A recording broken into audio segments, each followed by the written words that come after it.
ನಮಸ್ಕಾರ ಸ್ನೇಹಿತರೆ. ಇವತ್ತು ನಾನು ನಿಮಗೆ ಒಂದು ಮಗು ಮತ್ತು ದೇವ್ರ ಕತೆ ಹೇಳಬೇಕು ಅಂತ ಅಂದ್ಕೊಂಡಿದ್ದೀನಿ. ಏನೇ ಮಗು ಮತ್ತು ದೇವ್ರ ಕತೆ ಅಂತ ನೀವು ತಿಳಿಬೇಕಂದ್ರೆ ಈ ವಿಡಿಯೋನ ಪೂರ್ತಿಯಾಗಿ ನೋಡಿ. ಒಂದು ಮಗು ದೇವರ ಬಳಿ ಆಟವಾಡ್ತಿರುತ್ತೆ.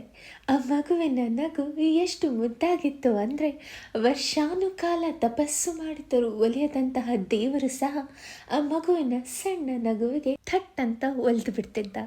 ಆ ಮಗುವು ಸಹ ಅಷ್ಟೆ, ದೇವರನ್ನ ತುಂಬ ಹಚ್ಕೊಂಡಿರುತ್ತೆ. ಹೀಗಿರುವಾಗ ದೇವರಿಗೆ ಒಂದು ದಿನ ದಿಢೀರಂತ ಹೊರಟು ಬರುವ ಒಂದು ಕರೆ ಬರುತ್ತೆ. ಆ ಮಗುವನ್ನು ಆ ಜಾಗಕ್ಕೆ ಕರೆದೊಯ್ಯೋದು ಸೂಕ್ತವಲ್ಲ ಅನ್ನಿಸಿದ ದೇವರು ಆ ಮಗುವನ್ನು ಅಲ್ಲೇ ಬಿಟ್ಟು ಹೋಗಲು ತೀರ್ಮಾನಿಸ್ತಾನೆ.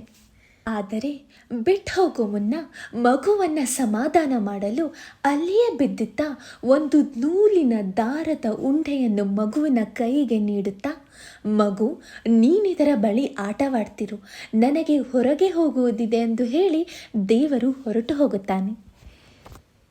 ಹೀಗೆ ಹೇಳಿ ಹೋದ ದೇವರು ತನ್ನ ಎಲ್ಲ ಕೆಲಸವನ್ನು ಮುಗಿಸಿಕೊಂಡು ಮಗುವಿನ ಬಳಿ ಹಿಂದಿರುಗುತ್ತಾನೆ. ಹಿಂದಿರುಗಿ ಮಗುವನ್ನು ನೋಡಿದ ದೇವರಿಗೆ ಒಂದು ಕ್ಷಣ ಗಾಬರಿಯಾಗುತ್ತದೆ. ಯಾಕಂದರೆ ಆ ಮಗು ದೇವರು ನೀಡಿದ ನೂಲಿನ ದಾರದಿಂದ ಕಾಲಕ್ರಮೇಣ ಆಟವಾಡುವ ಭರದಲ್ಲಿ ತನ್ನನ್ನು ತಾನೇ ಆ ದಾರದಿಂದ ಬಿಗಿಯಾಗಿ ಕಟ್ಟಿ ಹಾಕಿಕೊಂಡಿರುತ್ತೆ. ಅದು ಎಷ್ಟರ ಮಟ್ಟಿಗೆ ಬಿಗಿಯಾಗಿರುತ್ತದೆ ಎಂದರೆ ಆ ಮಗು ಒಂದಿಷ್ಟು ಸಹ ಕದಲದಂತೆ ತನ್ನ ಉಸಿರು ತನಗೆ ಬಿಗಿಯಾಗುವಷ್ಟು ಗಟ್ಟಿಯಾಗಿ ಕಟ್ಟಿ ಹಾಕಿಕೊಂಡಿರುತ್ತದೆ. ಮತ್ತು ಇದರಿಂದ ಬಿಡಿಸಿಕೊಳ್ಳುವುದಕ್ಕಾಗಿ ಮಗು ಜೋರಾಗಿ ಸಹಾಯಕ್ಕಾಗಿ ಅಂಗಲಾಚಿ ಅಳುತ್ತಿರುತ್ತದೆ. ಸ್ನೇಹಿತರೆ, ಈ ಕಥೆಯಲ್ಲಿ ಈಗ ನಾವು ಒಮ್ಮೆ ಆ ಮಗುವಿನ ಜಾಗದಲ್ಲಿ ನಮ್ಮನ್ನು ನಾವು ಯೋಚಿಸ್ಕೊಳ್ಳೋಣ. ಹಾಗೆ ಆ ದಾರವಾಗಿ ಬದುಕನ್ನು ಯೋಚಿಸೋಣ. ದೇವರು ನಮಗೆ ಈ ಬದುಕನ್ನು ನಮ್ಮ ಕೈಗೆ ನೀಡಿ ಇದನ್ನು ಆನಂದಿಸು, ಜೀವಿಸು ಎಂದು ಹೇಳಿ ಹೊರಟು ಹೋಗಿದ್ದಾನೆ. ಆದರೆ ನಾವು ಕಾಲ ಕಳೆಯುತ್ತಾ ಬದುಕನ್ನು ಹಣ, ಆಸ್ತಿ, ಆಸೆ, ಅಂತಸ್ತು ಸಂಪಾದಿಸುವ ಹಠಕ್ಕೆ ಬಿದ್ದು ಇದೆಲ್ಲದರಿಂದ ನಮ್ಮ ಬದುಕನ್ನು ನಾವೇ ಕಟ್ಟಿ ಹಾಕೋತಿದ್ದೀವಿ ಅಲ್ವಾ? ಎಷ್ಟು ಬಿಗಿಯಾಗಿ ಕಟ್ಟಿ ಹಾಕೋತಿದ್ದೀವಿ ಅಂದರೆ ಬದುಕಿನ ಕ್ಷಣಗಳನ್ನು ಅನುಭವಿಸಬೇಕು ಎನ್ನುವುದು ಸಹ ಮರೆತು ಬರೀ ಯೋಚನೆಗಳಿಂದನೇ ಬದುಕನ್ನು ಕಳೆದು ಬಿಡ್ತಿದ್ದೀವಿ. ಈಗ ನೀವೇ ಯೋಚಿಸಿ ಸ್ನೇಹಿತರೆ, ನಾವು ಚಿಕ್ಕವರಿದ್ದಾಗ ನಮ್ಮ ಬದುಕಿನ ನೆನಪುಗಳು ಬಹುತೇಕ ಸಂತೋಷದಿಂದನೇ ಕೂಡಿರುತ್ತೆ.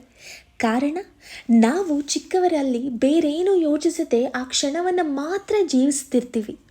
ಆದರೆ ಈಗ ನಾವು ಬರೀ ಭವಿಷ್ಯದ ಕುರಿತು, ಹಣ ಮಾಡುವುದು, ಆಸ್ತಿ ಮಾಡುವುದು, ಸಂಪಾದಿಸುವುದರ ಬಗ್ಗೆಯೇ ಯೋಚಿಸುತ್ತಿರುತ್ತೀವಿ. ಹಾಗಾದರೆ ಜೀವನದಲ್ಲಿ ಹಣ, ಆಸ್ತಿ, ಆಸೆ ಇವೆಲ್ಲ ಮಾಡುವುದು ತಪ್ಪಾ? ಖಂಡಿತವಾಗಿಯೂ ಇಲ್ಲ. ನಮ್ಮ ವಿಡಿಯೋದ ಸಂದೇಶವೂ ಅದಲ್ಲ. ಆದರೆ ಇದೆಲ್ಲದರಿಂದ ನಮ್ಮ ಬದುಕನ್ನು ನಾವು ಎಷ್ಟು ಬಿಗಿಯಾಗಿ ಕಟ್ಟಿಕೊಳ್ಳುತ್ತಿದ್ದೀವಿ ಅನ್ನುವುದು ಚರ್ಚೆ. ಬದುಕಿನ ಎಷ್ಟೋ ಕಷ್ಟಗಳನ್ನು ನಾವಾಗಿಯೇ ನಾವು ಸೃಷ್ಟಿಸಿಕೊಂಡು ದೇವರ ಬಳಿ ಹೋಗಿ, ದೇವರೇ, ಈ ಕಷ್ಟಗಳಿಂದ ನನ್ನನ್ನು ಮುಕ್ತಿಗೊಳಿಸು, ನನ್ನನ್ನು ಬಿಡಿಸು ಎಂದು ಕೇಳಿಕೊಳ್ಳುತ್ತಿರುವುದು ಸುಳ್ಳಲ್ಲ. ವೀಕ್ಷಕರೇ, ಇಲ್ಲಿ ಗಮನಿಸಬೇಕಾದ ವಿಷಯ, ಒಬ್ಬೊಬ್ಬರಿಗೂ ಅವರದೇ ಆದ ಶಕ್ತಿವಿರುತ್ತದೆ. ಆ ಶಕ್ತಿಯನ್ನು ತಿಳಿದು ನಾವೆಲ್ಲರೂ ಎಷ್ಟು ಪ್ರಮಾಣದಲ್ಲಿ ನಮ್ಮ ದಾರವನ್ನು ನಾವು ಬಿಗಿಯಾಗಿಸಿಕೊಂಡು ಬದುಕಬೇಕು ಎನ್ನುವುದು ನಮಗೆ ಬಿಟ್ಟಿತ್ತು. ಈ ನಮ್ಮ ಶಕ್ತಿಯನ್ನು ಅರಿತು ಬದುಕಿದರೆ ಬದುಕು ಉತ್ತಮ. ಶುಭವಾಗಲಿ. ವಂದನೆಗಳು.